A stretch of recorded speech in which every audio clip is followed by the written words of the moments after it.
주 예수여, 지혜와 명철의 신신 주님께서 오늘 모임에 참여한 형제 자매님들 심령과 마음을 주장하시며 집회 전체에 주님 은혜가 있기를 기도합니다.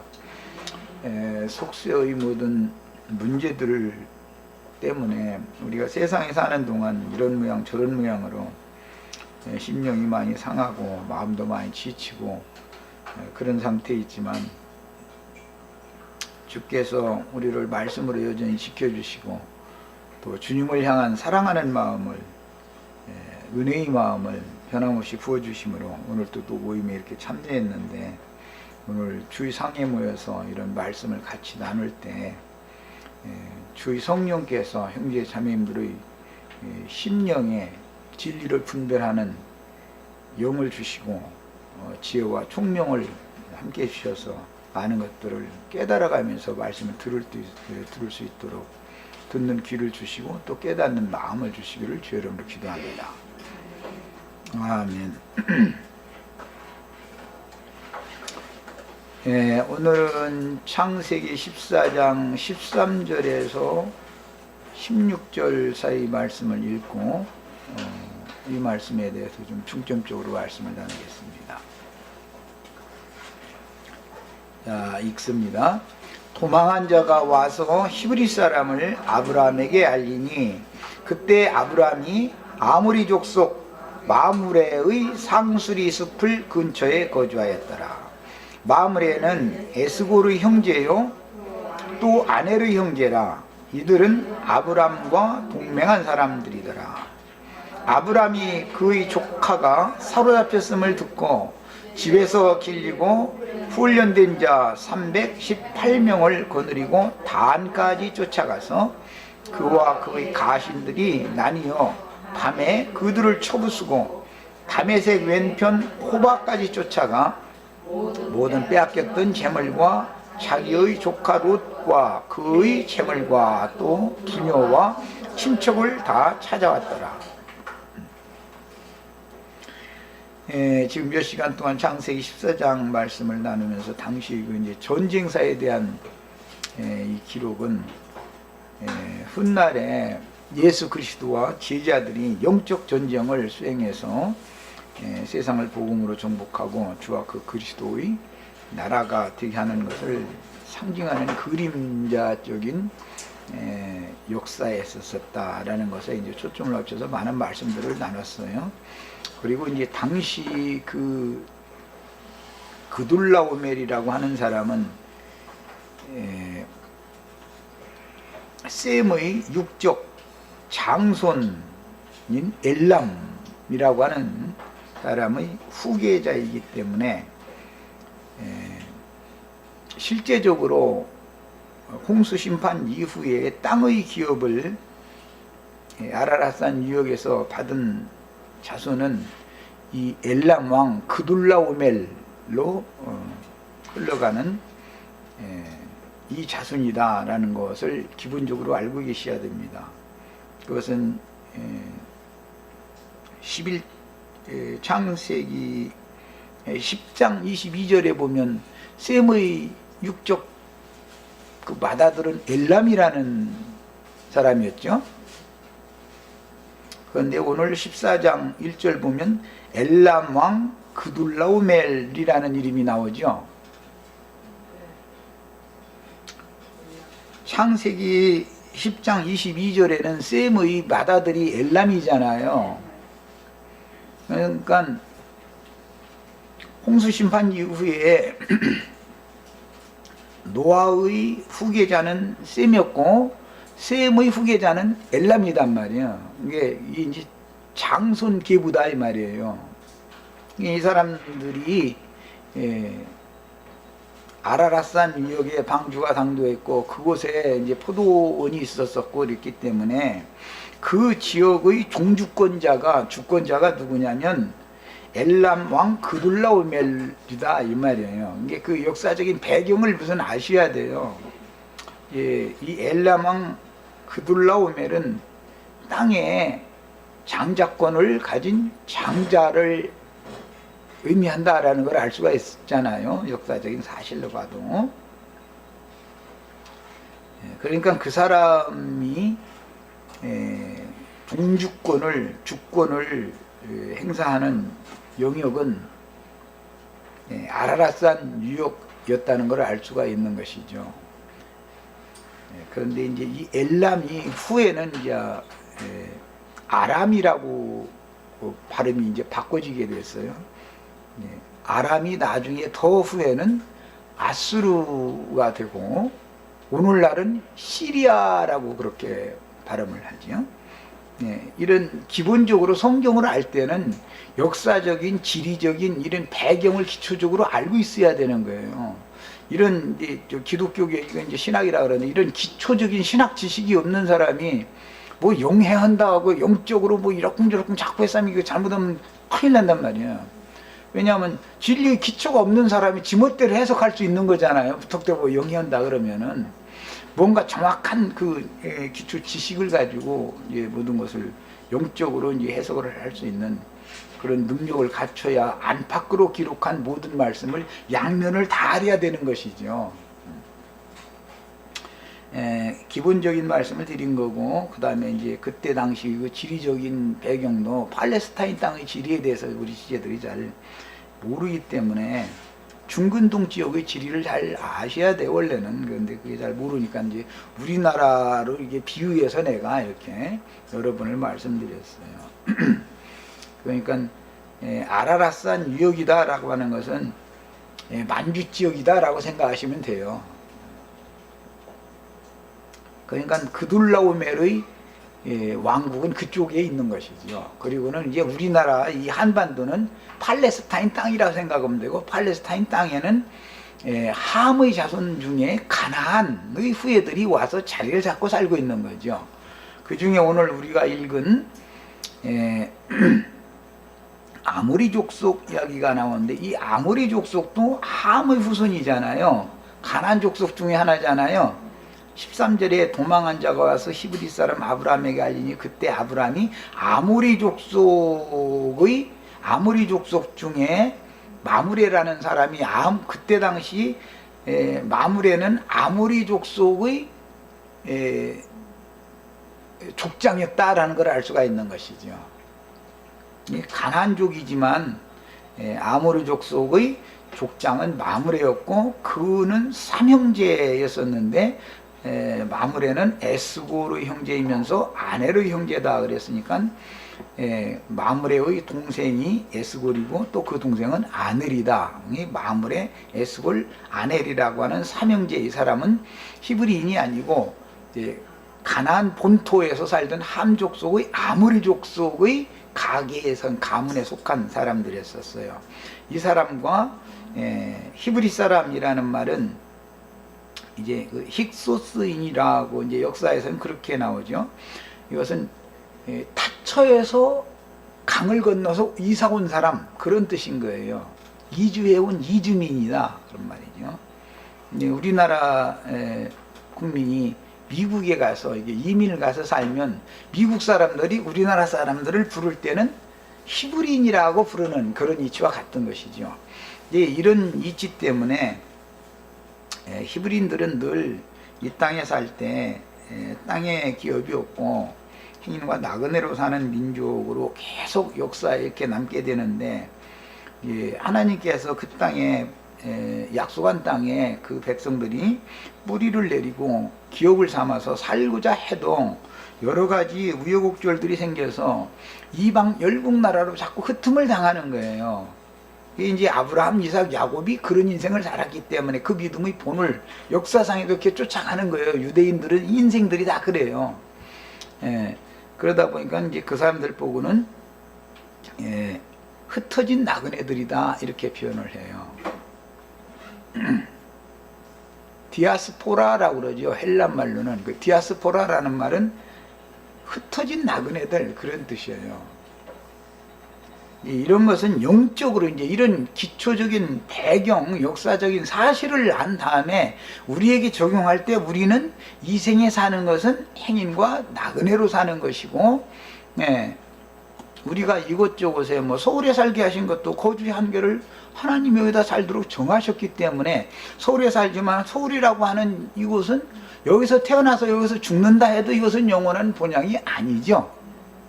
여기는 더 좋은 본향을 찾아갈 때까지 여기서 그냥 나그네 인생을 잠깐 살게 하시는 발붙일 수 있는 곳이고, 여기서 우리가 얻을 수 있는 것은 내가 죽으면 들어갈 매장지에 하나 딱 그거 얻는 거예요. 이 생에서는 이런 것이 히브리인들의 그 신앙사상, 성경이 말하는 그런 게 기본적인 지리 또는 역사 이런 배경을 잘 알아야 영적 해석을 정확하게 한다는 걸 내가 자꾸 강조하는 거예요.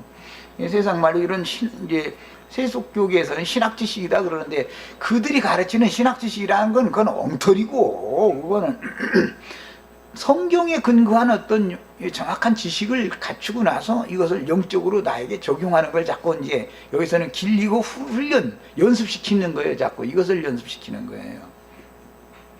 야, 그리고 아모리 족속 중의 그 마므레 삼형제와 아브라함이 동맹을 맺은 관계였었다. 그러니까 고대 사회에서 어떤 부족들이 살아남으려면 주위에 있던 타부족이 강력한 어떤 세력을 가지고 와서 갑자기 급습해서 쳐버리고 부녀자와 모든 재산들과 뭐 이런 것들을 싹 털어가 버리고, 남자들은 고대 사회 전쟁을 할 때는 하여튼 남자로 태어났으면 씨를 말려버리는 거예요. 완전히.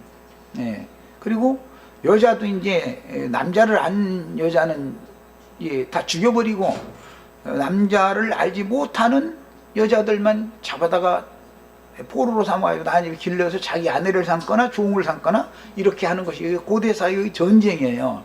이런 역사적인 배경을, 이것을 알아야 돼. 또 그래야 주님도 외간 남자를 모르는 우리들이 외간 남자와 잤으면은 주님의 배필로 합당하지 않은 사람인 것이죠. 그런 여자는, 남자는 뭐 무조건 오고 이제 죽이는 건데, 이것은 말씀을 전하는 사람, 가르치는 자는 이건 살아남지 못하는 거예요. 무조건. 그게 비록 어릴지라도 은사가 그런 은사를 타고났으면은, 남녀 구분은 뭐 하나님이 정해서 태어나게 하는 거니까, 말씀을 가르치는 은사가 있는 사람이라는 것은 하늘이 내는 거죠. 남녀를 구분해서 육신적으로 세상에 보내는 것처럼. 그런 은사를 가지고 있는 사람은 이제 어린아이로 말하지만 실제는 신학생일지라도 다 죽이는 거예요. 신학교를 졸업을 아직 안 했을지라도 다 죽어야 되는 거예요. 그 영적 전쟁이에요, 이것이. 그리고 이제 여자도 그런 우상 숭배를 가르치는 사람의 부인이 되어진 사람, 그와 동침을 한 그런 사람은 죽이는 거예요. 그래서 이제 순수한 처녀들만 이제 사로잡아다가 종으로 삼거나 아내로 삼거나 이제 그렇게 하는 거예요. 이런 것들이 모두 고대 사회의 이런 생활 관습이라는 것이 모두 영적인 것들을 깨닫게 해주는 기초 자료가 되는 것이죠. 이런 것이. 그래서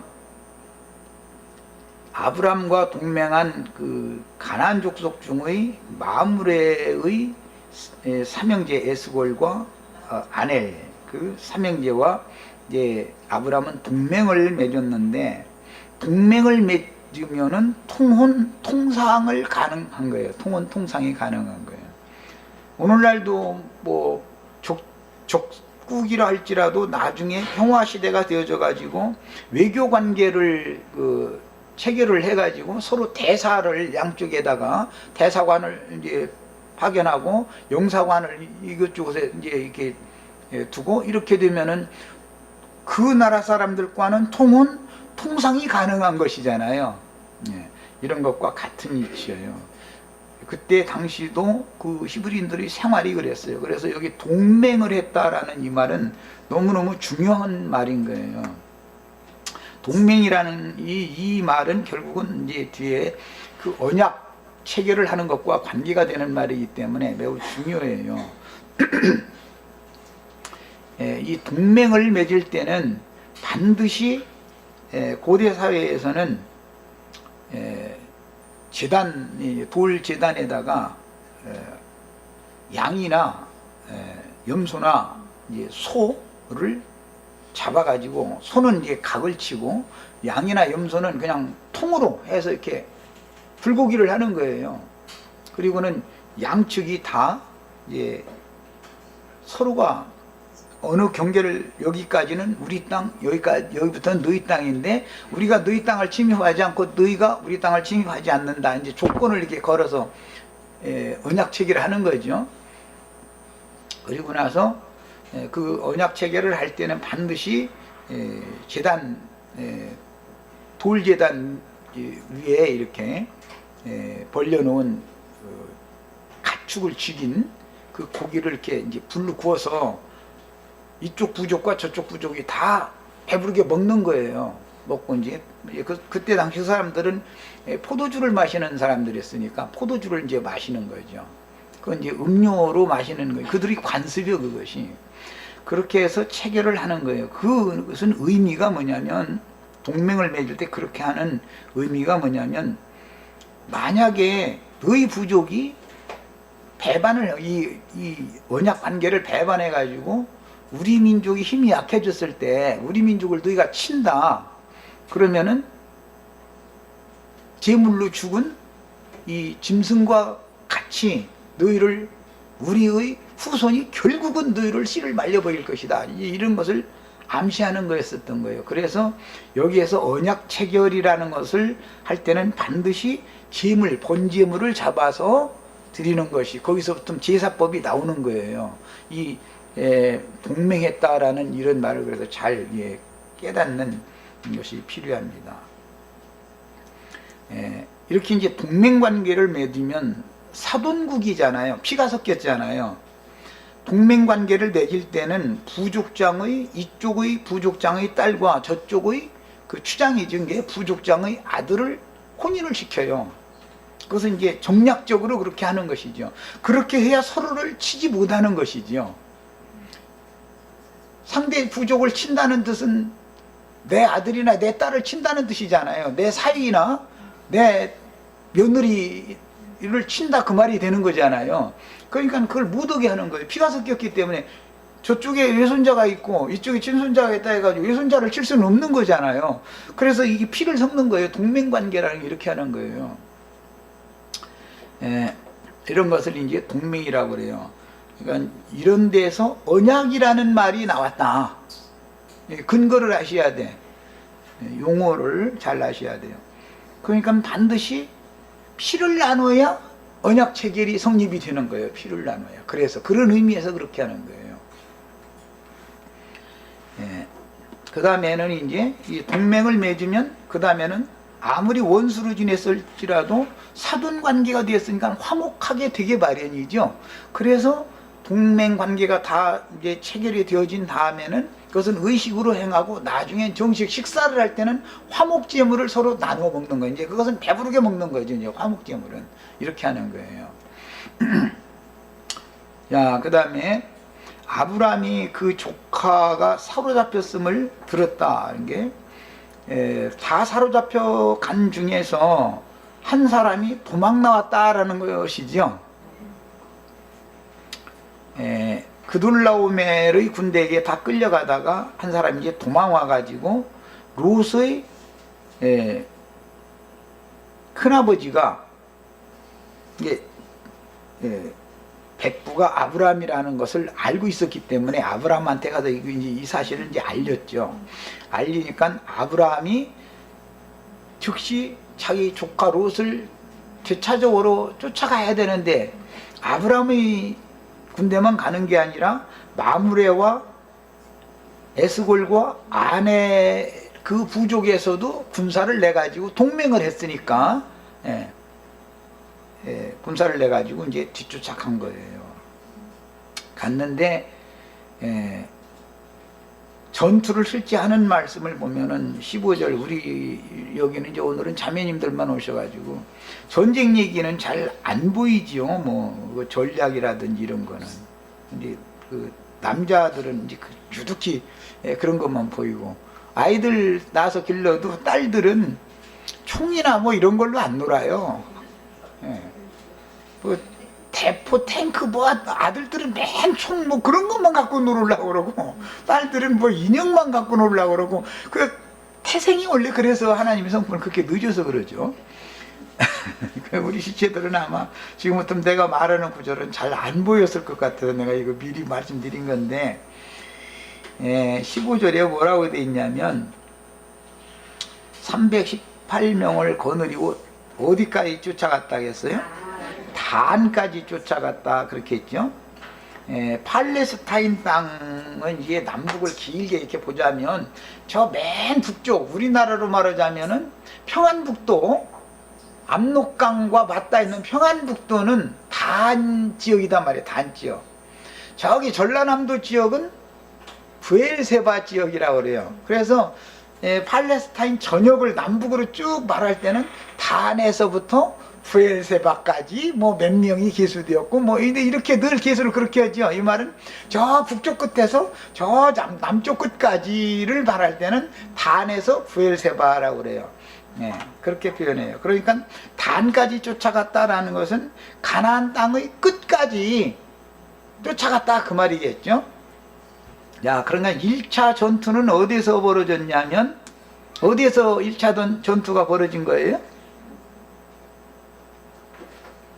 여봐, 이렇게 얘기를 해놓고 해도 지금 막 혼동하잖아요. 이거 총 가지고 노는 걸 좋아하는 남자나 이게 금방 보이지 여자들은 안 보여 이게. 단까지 쫓아가서 그와 그의 가신들이 나뉘어. 그는 아브라함이죠. 이건 이제 전략이에요, 전략. 실제 전투를 할 때 실전을 어떻게 했냐 이 말이야. 단까지 쫓아가서 1차 접전이 단에서 벌어졌는데, 단 지역에서 벌어졌는데 아브람과 아브라함의 가신들이 군대를 나눴다 이거예요. 318인을 이제 뭐 반씩을 나눴는지 뭐 3분의 2는 가신들 편에 주고 3분의 1은 아브라함 인도했는지는 모르지만 어쨌든 양편으로 나눈 거예요. 그리고 밤에 야간 전투하는 거죠. 이제 군대 가 보면은 전쟁을 논산훈련소에서는 낮에 훈련을 하지만 전방부대 가면 밤에만 훈련을 하죠. 그리고 낮에는 재우고 이렇게 하죠. 왜냐하면 전쟁이라는 실전은 밤에 벌어지는 것이지 낮에는 훤히 보이는 데 오면 다 죽죠. 그러니까 그렇게는 않죠. 야간 전투를 늘 하니까 이제 논산에서는 야간 전투 훈련 이런 건 시킬 수가 없죠. 기초 훈련을 병사로도 기초 훈련을 시키는 거니까 논산에 가면 낮에 훈련을 받다가 이제 전방부대 배치돼서 이제 훈련 그 사단 훈련소에 들어가면은 자대에 들어가기 전에 반드시 이제 사단 훈련소를 또 거쳐야 되는 거니까 거기에 들어가면 밤에만 훈련을 하죠. 낮에는 훈련을 잘 안 시키죠.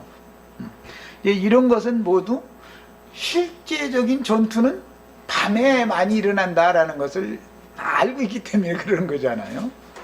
백마꽃 전투 이런 게 전부 야간 전투를 한 것을 얘기하는 거지. 그게 대낮에 그런 걸 하는 게 별로 없죠. 물론 하도 급하니까 낮에도 하고 밤에도 하고 뭐 이제 전시 상황이 오면은 양면에서 다 하겠지만 그래도 주로는 야간 전투를 하는 거죠. 여기도 마찬가지예요.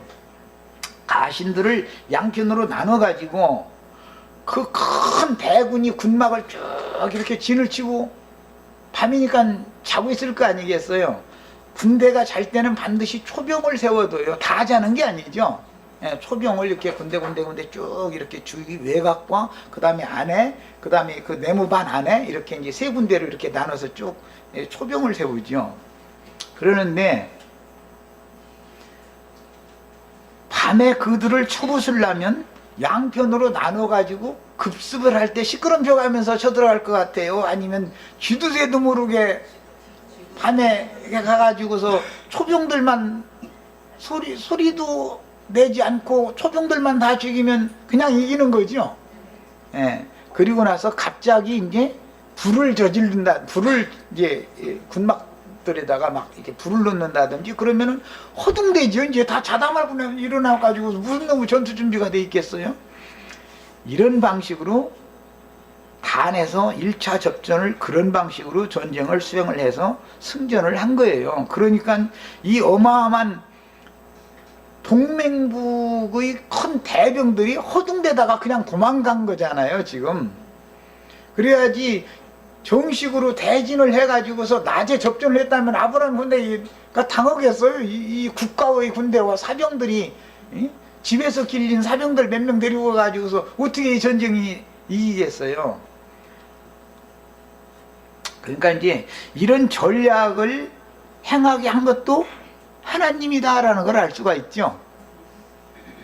아브라함이 물론 이런 전략을 세워가지고 가신 중에 믿을 만한 이제 사람에게 병사들을 맡기고 자기가 몇 명 인도하고 이렇게 해가지고 양편으로 나눠가지고 양쪽에서 갑자기 급습을 이렇게 해버리면 허둥댈 거 아니겠어요. 아무리 많은 병사들이 있었을지라도. 그러니까는 이제 어디서 누가 쳐들어왔는지도 모르고 이러고서는 허둥대다가 그냥 자기네 나라 쪽으로 지금 도망을 친 거예요. 그러니까 1차 접전은 단에서 이렇게 전쟁이 일어났다 이 말이에요. 자, 그러니까 이제 단까지 쫓아가서 그와 그의 가신들이 나뉘어라는 것은 양편으로 나눠가지고 양쪽에서 협공을 갑자기 했다 이제 이 말이죠. 급습을 한 거죠. 그래가지고 밤에 그들을 쳐부수고, 이것은 단에서 쳐부순 얘기를 말하는 거예요. 그리고 이제 허둥대고 도망을 가는데 어디로 갔어요? 다메섹 왼편에 있는 호박까지 도망을 가니까 뒤쫓아간 거예요. 이제 도망갈 때 그 사람들은 많은 노량물들 뭐 어린아이들 뭐 해서 다 끌고 가려니까 빨리 도망갈 수 있었겠어요? 그 사람들은 포로로 사로잡은 것이라든지 노량물들을 욕심을 내지 않고 군사들만 도망을 갔다면 아브라함이 대승을 할 수가 없지요. 그런데 욕심을 끝까지 부리고 다 끌고 가려고 그러면 죽어요, 안 죽어요?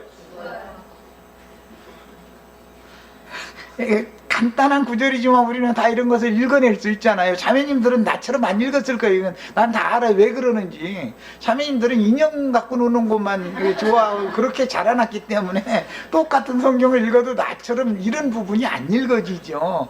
전쟁하는 내용, 이게 어떻게 전쟁을 했다는 말이다, 이런 것이 안 읽어지죠. 이 구절을 뭐 적어도 우리 형제 자매들 20, 30분은 다 읽어봤을 거 아니야. 적어도 이게 뭔 소린가 깊이 생각도 안 해보죠. 자매님들은. 형제들이나 이걸 이렇게 생각해보고 그러지. 이제 담에서까지 쫓아갔다라는 것은 압록강 건너 저기 만주 봉천 막 그쪽까지 그냥 막 쫓아가가지고, 그러니까 거기까지 포로와 노량물들을 다 끌고서 도망을 간 거예요. 그 사람들은.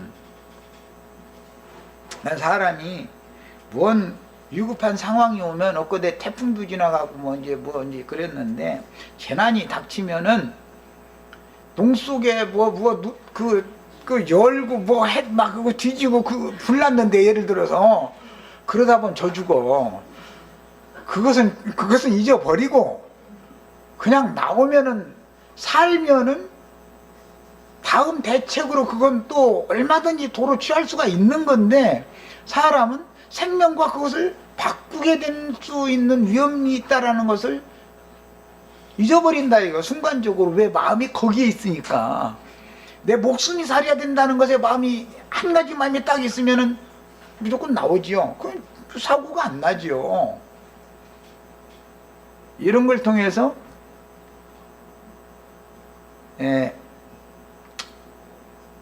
그돌라오멜의 그 대병들이, 즉 말하자면 땅의 기업을 가진 사람들의 그 마음 씀씀이를 읽을 수가 있고, 간단한 한 절이지만 우리는 그런 것을 읽을 줄 알아야 돼. 이제 영적인 사람이다 이 말이야. 읽을 수가 있고, 끝까지 세상사에 대한 미련이나 땅에 속한 어떤 것들에 대해서 소망을 거기에 품으면은 자기 자신이 죽는다라는 것을 배워야 된다 이 말이야. 이것을 내가 여기서 지금 이렇게 강조를 해두는 것은, 이제 다음 주쯤에 이제 나누게 되는 사람일랑 나한테 보내고 물품일랑 네가 가져라. 그럼 아브라함은 난 그 물품에 대해서는 난 미련 없는 사람이요. 이렇게 되는 사람은 승리자가 되지만, 살아남고도 승리자가 되지만, 힘으로 어떤 약소 부족들을 쳐가지고서 노량물을 빼앗아 가지고 지금 허둥지둥 도망가는 판에 그런 것들을 다 가지고 도망을 가니까 아브라함의 이 소수의 병력에게 패전을 하게 돼 있는 것이다 라는 것을 우리는 알아야 돼요. 영적 전쟁을 이게 상징하는 거기 때문에 이제 지금 그런 그때 당시 전쟁을 치렀던 배경을 이게 일단 알고, 그건 역사적인 사실이니까, 기초니까, 이것이 실제적으로 우리의 영혼의 전쟁이니까 이제 내가 어떻게 이기는 자가 되고 내가 어떻게 하나님 앞에서 살아남아야 되는 거잖아요. 나는 내가 지면은 원수에게 끌려가서 종살이 할 것이고, 내가 이기면은 나는 이기는 자가 되어져서 왕노로 할 거예요. 그리스도로 더불어 제사장이 돼서. 이제 이런 어떤 배경을 우리는 이렇게 알고, 성경 읽을 때 이런 것을 딱 찾아내고 읽을 줄 알아야 되는 거예요. 이 사람이 영적인 사람이죠. 예. 자, 이제 이런 배경을 이제 우선 말씀드렸고 시간이 많이 갔네. 그때 이제 아모레 족속 중의 마므레의 숲을 근처에 거하던 아브람은 마므레와 에스골이라는 뜻은 이제 포도송이라는 뜻이에요. 아넬이라는 건 이제 폭포라는 뜻이고, 그때 당시는 이제 이런 어떤 의미를 갖는 추장들에게 그런 이제 의미를 부여하는 이름들을 다 지어줬기 때문에 그런 거예요. 세 족장들과 동맹을 맺은 상태였고, 아브라함이 동맹한 군대와 함께 집에서 길리고 훈련된 자들이라고 그랬는데, 이건 가신들이라고 그랬지만 사병들인 거죠. 말하자면 뭐 국가의 그 군대가 아니고, 아브라함 무슨 국가를 지금 세운 사람이 아직은 아니니까. 그둘라오멜이라는 사람은 왕이었으니까 나라를 세운 사람이었지만, 이게 그들은 정규군을 가지고 전쟁을 했고, 아브라함은 집에서 길린 사병을 가지고 지금 전쟁을 하는 얘기를 한 거예요. 그럼 이 배경을 한번 보세요. 예수님과 12제자들 줄줄줄줄 오리가 새끼 까가지고서 저 물 쪽으로 이렇게 먼저 앞서서 가면 그 오리들 띠뚱띠뚱 하면서 줄줄줄줄 몇 마리 따라가는 거 그거 보면 난 꼭 그거 볼 때마다 그 생각이 나.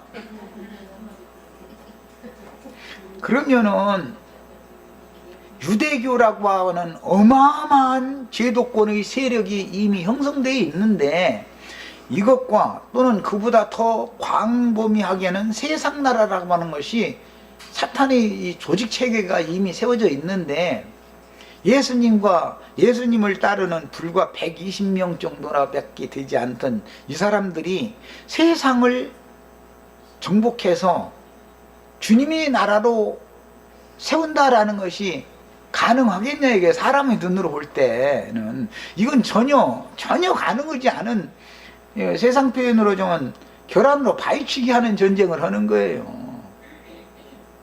그러니까 여기에서 우리는 뭘 알 수 있느냐, 아브라함의 동맹군이 오히려 이 여러 왕들의 연합군들을 격파하고 사로잡혀 갔던 롯과 그의 모든 소속을 다 되찾아올 수 있었다라는 것은 이 전쟁이 누구에게 달렸다는 거예요. 지금 사람에게 달려있는 게 아니고 여호와께, 아브라함이 섬기는 하나님 여호와에게 달려있다. 지금 이것을 말하는 것이 목적이다라는 걸 알 수가 있죠. 우리가 이기는 자가 되고 못 되고 하는 것은, 내가 분턴다고 해서 나 오늘부터 이기는 자 돼야지 막 누가 막 옆에서 긁어 한번 긁어봐, 다 시험해봐, 내가 막 이길 거니까, 이렇게 하면은 5분도 못 가서 주저앉아 버려. 5분도 못 가서. 나에게 달려있는 게 아니에요. 나의 심령과 마음을 누가 주장하고 붙들고 있느냐에 달려있는 것이지, 내가 싸우려고 해서는 이거는 계란으로 파헤치기 하는 거예요. 이런 것이 여기에 지금 암시되어 있는 거다. 상대가 안 되는 전쟁, 사람이 말로 해놔서 이거 그둘라오멜 종주국의 왕과 그와 동맹을 맺은 여러 왕국의 정규군들이 동맹군들이 있으니까 숫자적으로도 이건 상대가 안 되는 얘기를 하는 거고, 객관적으로 읽어보면 이건 말이 안 되는 소리예요. 그러나 이 전쟁을 아브라함이 이겼다, 이 말은 아브라함이 이겼다라는 걸 말하고자 하는 것이 아니라 이번 전쟁을 아브라함을 통해서 이기게 하신 분이 아브라함의 하나님이다라는 걸 지금 말하고자 하는 것이다라는 말이죠. 예. 그래서 이제 이런 말씀을 대할 때 아브라함이 때 당시 이제 상황을 보면 타처에 살면서도 이방인이니까, 히브리 사람이니까 그 본토인들과 유대 관계가 매우 좋았다. 이 말은 아브라함이라는 사람의 인간성을 우리는 또 읽을 수 있다는 걸 알 수 있죠. 아브라함이라는 사람이 교만하거나 또는 아브라함이라는 사람이 자기가 뭔가 주변에 있는 사람들을 억압하고 군림하려고 마음을 먹는 그런 마음 자세를 가지고 있는 사람이었다면 이 본토 사람들과 동맹관계를 맺기가 어려운 거죠. 이 아브라함이라는 사람의 인간성을 우리는 여기서 읽을 수 있는 거예요. 그 다음에 롯은 왜 사로잡혀갔는가? 바로 옆에 자기 삼촌이 있음에도 불구하고 삼촌과의 관계가 돈독한 관계로 지냈다? 아니면 별로로 지냈다? 자기가 사로잡힌 위경에 있고 사로잡히기 전에 가까이 있을 때 사람 빨리 밀사 하나 보내가지고 우리가 지금 이런 위경에 처했다고 알려도 얼마든지 그때 해결할 수가 있었죠. 끌려까지 안 가도 해결할 수가 있었을 거 아니에요. 그러나 아브라함과 롯의 관계는 아브라함이 롯을 그렇게 사랑하고 애지중지하는 것처럼 롯이 그 삼촌을 그렇게 생각하지는 않았다는 걸 우리는 이렇게 기록이 안 돼 있을지라도 우리는 이걸 읽어내야 된다 말이죠. 이 사람이 영이 열린 사람이죠. 사람의 됨됨이라는 건 너무 중요한 거예요. 똑같은 어떤 일을 만났을 때 그 일을 어떤 관점으로 보고 일 처리를 어떻게 하는 걸 보면 그의 사람됨을 알 수 있는 거잖아요. 하나님은 아무나 쓰시는 게 아니에요. 그냥 자기의 어떤 야망이나 뭐 이런 거 세속적인 관념이나 이런 것들이 깊은 사람이 주님의 일을 한다고 막 나서서 하다 보니까 오늘날 기독교계가 이 모양이 된 거잖아요. 지금 사람됨이 더 중요한 거예요. 하나님은 일을 하는 것이 우선이 아니고 우선 사람이 어떤 사람이 되는 것이 더 중요한 거예요. 이게 참 중요한 거예요. 이게 그래서 그 본토인들과 아브라함은 유대 관계가 매우 좋았다라는 것을 알 수 있고, 아브라함은 그 롯이 어떻게 생각하든 자기 조카 롯을 위해서 이렇게 먼 길까지 출정을 했다는 것은 자기와 한 몸으로 하나로 생각하고 있는 거지요, 아브라함은. 그런데 롯은 자기 삼촌에 대해서 그렇게 생각하지 않는다 이거예요. 자기가 소돔성 사람들과 가까워진다라는 뜻은 아브라함과는 멀어진다는 걸 말하는 거기 때문에 벌써 생각이 다르고 보는 관점이, 세상을 보는 관점이 서로가 달랐던 거예요. 그러나 아브라함이 보는 관점은 그게 아닌 거죠. 뭐 좀 너무 심한 비약인지는 모르지만 자식들이 부모를 생각하는 것과 부모가 자식을 생각하는 건, 자식이 부모를 아무리 깊이 사랑하고 생각하는 것 같아도 부모가 자식을 생각하는 것 같지는 못하지요. 그건 모든 건 위에서 아래로 이렇게 큰 자가 작은 자를 복주는 것이고 언제나 이렇게 하는 것이기 때문에 역으로는 안 되는 거예요. 이게 매사가다. 그 다음에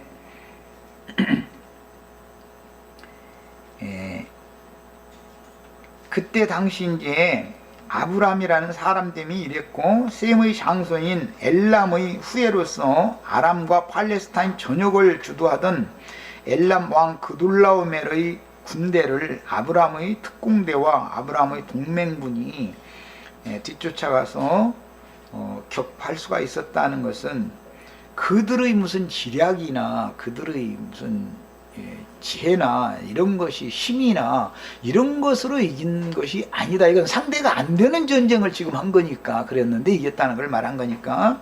그래서 이 말씀 속에는 아브람과 함께 하시는 하나님, 아브람이 섬기는 하나님과 롯이 섬기는 하나님이 다르다라는 것을 알 수 있고, 셈의 후예들이 땅의 기업을 가진 엘람 왕족들의 하나님, 똑같은 여호와라고 이름을 부르지만 아브람도 여호와라고 부르고 롯도 여호와라고 부르고 셈족들도 여호와라고 불러요. 그들의 하나님 이름을 그렇게 불러요. 그런데 그 하나님이 다 각각 다를 수가 있다는 걸 우리는 보여준다. 오늘날 로마교도 예수 이름으로, 개신교도 예수 이름으로, 우리도 예수 이름으로 신앙생활 하죠. 그러나 그 예수가 다 각각 다를 수가 있다는 것을 알아야 된다 이거예요. 다른 예수라는 게 그래서 나오는 거예요. 다른 예수. 이름은 똑같지요. 이름은. 이런 것이 다 이런 간단한 이런 그 몇 절의 말씀 속에 이런 것이 다 암시, 묵시적으로 여기에 다 암시되어져 있는 내용이다 말이죠. 결국은 아브라함이 섬기는 하나님만이 참 하나님이고 그 하나님만이 결국은 이기게 하는 하나님이다 라는 것을 말하고자 하는 것이다 이 말이에요. 그래서 먼저 우리가 이런 말씀을 깊이 상고해야 되는 것은 아브라함의 집에서 길리고 훈련된 자 318인의 가신, 이제 사병이죠. 말하자면 이것은 무슨 국가에서 길러낸 정규 군대가 아니죠. 이런 사람들에 관한 것인데, 아브람과 동맹관계를 맺었던 마므레의 사명제도 아브람과 동맹을 맺은 관계였으니까 이건 피를 섞는 관계인 것이고 통상이 가능한 거예요. 이제 그런 관계였기 때문에 그들도 아브라함이 전쟁에 말려들 때 함께 동맹관계니까 군사를 내준 거죠. 그 다음에 아브라함은 하란에서 얻어서 함께 가나안 땅에 데리고 왔던 소년들을 저기 12장에 보면 하란에서 많은 사람들을 다 데리고 왔었죠. 유브라데 강을 건너올 때 아브라함이 호를 단신으로 온 게 아니잖아요. 하란에서 얻은 모든 것들을 함께 가지고 왔죠. 5절 12장 5절 보면 하란에서 모은 모든 소유와 얻은 사람들을 이끌고 왔다 이렇게 돼 있죠. 그러니까 이제 아브라함을 따르는 사람들이 하란에서부터 있었다라는 걸 알 수가 있는 거예요. 예수님도 이 생에서부터 주님을 따르는 사람들이 있었고 그 후계자들이 성령의 보내심을 받은 증인들로서 끝까지 주님의 길을 따르는 자들이 계속 이제 있게 되는 거잖아요. 그래서 아브람 집에서 훈련한 사람들이라는 것은 이미 하란에서부터 아브람을 따라 나온 사람들이다 이 말이에요. 그 다음에 그런 소년들을 평상시에 아브라함의 집이라는 건 지금 어디에 있어요? 아브라함의 집이 지금 현재 어디에 있어요? 헤브론에 있죠. 헤브론. 마므레 지역의 헤브론이라는 것에 거기 제단을 쌓고 거기서 하고 있는 거잖아요. 그 집에서 군사를 길리고 연습시켰다 이 말은 헤브론에 있는 아브라함의 집에서 훈련시켰다 이 말이에요. 여기서 군사로 길리고 훈련시키는 것은 사실은 신앙 훈련시키는 것을 상징하는 거예요. 영적으로는 신앙 훈련시킨 것을 말하는 거예요. 그때 당시는 육신적으로 이렇게 전쟁을 하는 병사를 기른 거지요. 역사적으로는.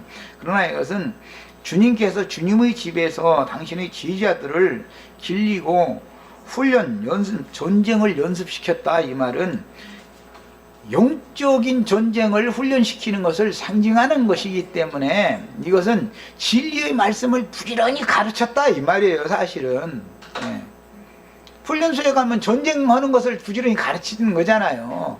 그와 같은 것이죠. 그리고 집에서 길리고 훈련시켰다, 연습시켰다 그랬는데 이게 우리 자매님들은 이제 훈련소를 안 가봐서 뭐 이제 아들들 그저 면회는 가보셨겠지만 가봐서 실제 훈련 받는 거는 안 보셨잖아요.